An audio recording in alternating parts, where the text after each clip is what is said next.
Hi guys, good morning. So I'm currently in the office in Dubai, in Al Barsha. Actually, yesterday, nasa bahay lang ako buong hapon. So, hindi ko alam talaga yung totoong nangyayari.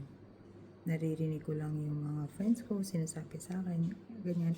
And honestly, I felt that I was not bothered at all because I'm in UAE, the safest, one of the safest country in the world.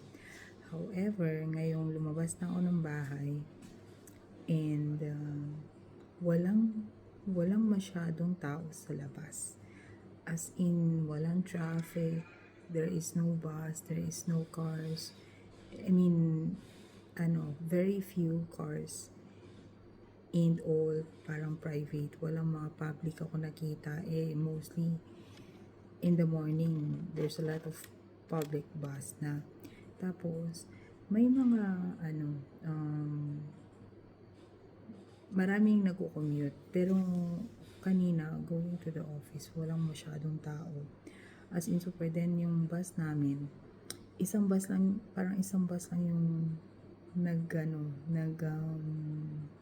bumiyahe papuntang Dubai. Parang dito ako sa Al Barsha South. Pero nakarating pa kami ng Al Furdan ba yun? Yes. Tapos, binaba namin isa-isa. Tapos, yung bus namin, usually, in the morning, full yon. As in, yung iba tatayo na nga lang eh. Ngayon yung isang bus, hindi pa napuno. Grabe. Tapos, pagdating ko dito sa building namin, guys, kami lang nag-work. Would you believe? Kami lang nag-work. Tapos, so, yun na nga. I felt that I was not bothered at all kasi I feel really safe. Then suddenly, I heard this ambulance nagwawangwang. Guys, nag-anxious ako. I felt very anxious. Para nakakaba pala. And I realized, and nag-sink in na siya na, oy Elaine, there's something happening in your community, in your surroundings. Please be cautious, like that.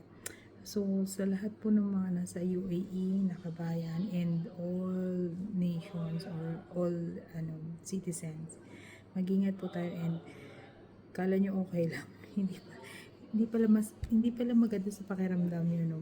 First time ko po kasi, so kala ko po talaga parang wala lang, pero once you are there, na na-feel mo na parang ang tahimik ng kapaligiran, tapos ganyan, nakakaba po talaga. So kailangan po mag-ingat po tayong lahat. Yun lang po. So ngayon may pasok kami, pero parang uuwi po yata kaming, hindi ko po alam kung sino yung sasakay sa amin, pero uuwi kami before 12 noon. However, nung papunta nga ako dito, walang mga cars. Walang mga public transport ako nakita. So, hindi ko pa alam kung paano makaka-uwi. Pero, sabi nung office mate ko na isa, nag-metro daw siya.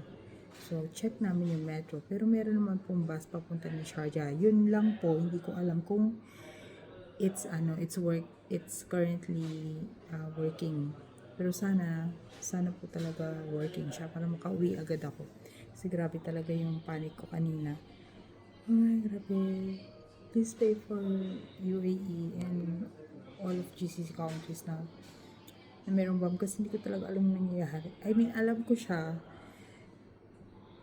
dahil lang sa TikTok, dun napanood ko. Kasi nga, parang ayoko ma-stress, ganyan. Pero hindi pala dapat ganun, para kasi hindi ka nagiging aware sa paligiran mo. Pero ngayon, magbabasa na ako, mag-check na ako kung ano yung situation. Bye.